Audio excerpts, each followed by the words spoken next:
It wasn't the sudden seizure of the canal, it wasn't the secret military alliance with France and Israel, it wasn't even the condemnation from the United Nations, it was the run on the pound. History records the 1956 Suez Crisis as a diplomatic failure, but the arithmetic tells a different story. It was a margin call.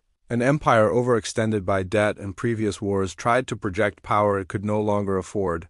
The creditor pulled the line of credit, the currency buckled, and within weeks the geopolitical order shifted permanently. The pattern is unmistakable. It is a mathematical sequence that has destroyed hegemonies for 2,000 years. We are watching the same sequence play out in real time. The data is not ambiguous, the trajectory is fixed. To understand why 2027 looms as a critical horizon, we must look backward. We must examine the anatomy of imperial insolvency. The mechanism is always the same. A dominant power accumulates obligations it cannot pay, it chooses. Inflation over default, it destroys the middle class to save the state, and finally the market asserts reality. This is not a theory, it is a historical constant. We can prove this through 3 specific case studies: 3 empires, 3 currencies, 1 identical outcome. First, consider the Roman Empire, specifically the transition from the Golden Age to the crisis of the 3rd century under emperors like Nero and later Septimius Severus. The state faced a dilemma. The borders were expanding.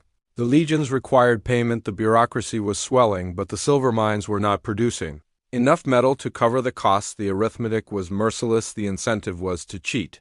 The state began to debase the denarius. They mixed copper into the silver under Augustus. The coin was nearly pure by the mid-3rd century. It was a copper token washed in silver. A Roman soldier stationed on the Rhine suddenly found his pay bought half the wheat it used to. He didn't understand the monetary policy, he only knew the price of survival had doubled. The trust evaporated, commerce localized. The unified economy fractured. Just like Rome, the Spanish Empire in the 17th century fell into the same trap.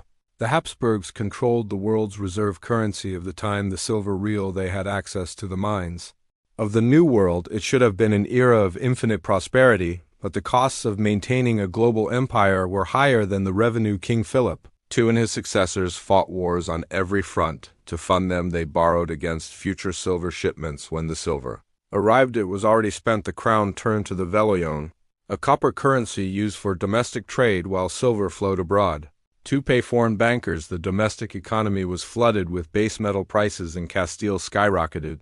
A weaver in Toledo could no longer afford the wool to make his cloth. The productive capacity of the nation collapsed because the currency could no longer transmit accurate price signals. The empire defaulted on its debts not once but multiple times. The global dominance passed north to the Dutch and the English. Just like Spain, the British Empire in the 20th century provides the most chilling parallel to our current moment. By 1945, Britain had won the war but lost its ledger. The national debt was over 200% of GDP. The pound sterling was still the primary reserve currency for much of the world, but the balance sheet was broken. For a decade, they managed the decline through capital controls and austerity. But the structural rot was there. Then came 1956. The Suez Crisis. Britain attempted to assert military control over the Suez Canal. The United States, holding the economic leverage, threatened to sell off its holdings of sterling bonds. It was a financial weaponization. The Bank of England lost hundreds of millions of dollars in reserves in days trying to defend the peg. They couldn't do it. Britain was forced to withdraw, not by an army, but by a run on its currency. The lesson was brutal. You cannot have an independent foreign policy if you are dependent on foreign financing. The pound eventually devalued in 1967, decimating the savings of the British middle class who had held on out of patriotism. The pattern repeats in 7 distinct stages. Stage 1 is the era of sound money. The currency is backed by hard assets or industrial dominance. The nation runs trade surpluses. Confidence is absolute. Stage 2 is overextension. The nation assumes the role of global policeman or global benefactor. Spending increases, social programs expand, the military budget swells. The books still balance, but the margins are thinning. Stage 3 is the turning point. Debt accumulation accelerates. The nation begins to run chronic deficits. It borrows to fund consumption, not investment.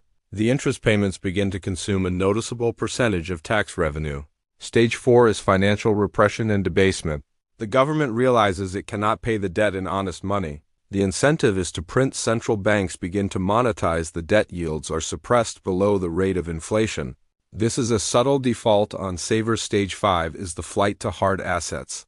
Smart capital sees the arithmetic wealth moves quietly out of government bonds and into land, gold, commodities, and foreign equities. The velocity of money begins to tick up. The public starts to notice that prices are rising faster than wages. Stage 6 is the crisis of confidence. This is the 1956 moment. A geopolitical shock or a domestic emergency exposes the hollowness of the Treasury. Foreign creditors stop rolling over the debt.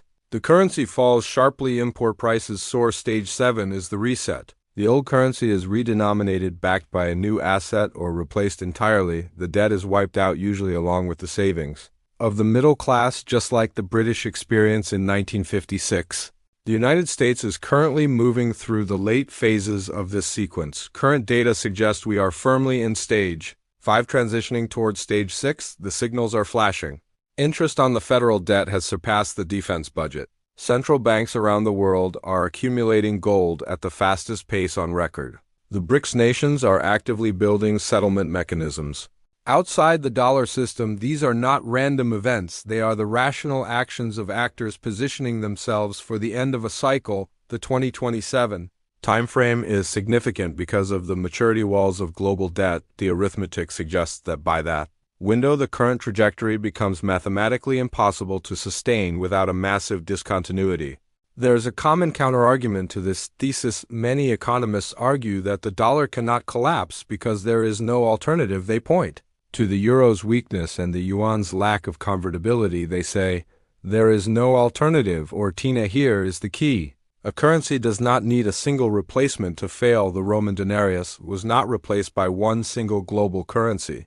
It was replaced by fragmentation and chaos. The British pound was eventually replaced by the dollar, but the transition took decades of pain and lost purchasing power. The risk is not that the dollar disappears overnight. The risk is that it loses 50, 60, or 80% of its purchasing power in real terms as the system attempts to inflate away the debt overhang. The lack of a competitor does not solve the balance sheet problem. Insolvency is internal. History suggests 3 potential endgames for this cycle. The first is controlled decline.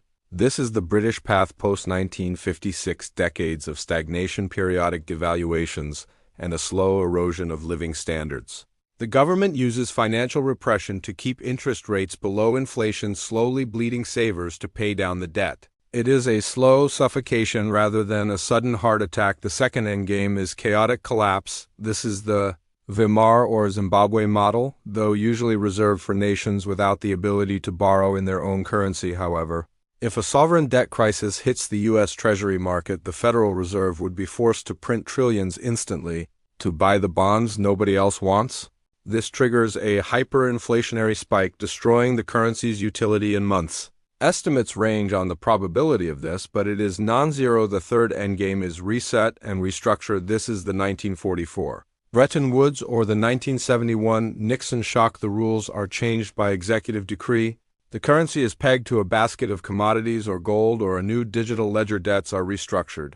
The system is rebooted. This is often presented as a solution, but for the holder of the old currency, it is a confiscation of wealth. The pattern is clear. The cycle is mature. The arithmetic is merciless. The only variable is timing and pain. Subscribe to this channel to continue monitoring the signal amidst the noise. Prepare by educating yourself on monetary history. Build resilience in your personal economy. Pay attention to the data, not the rhetoric.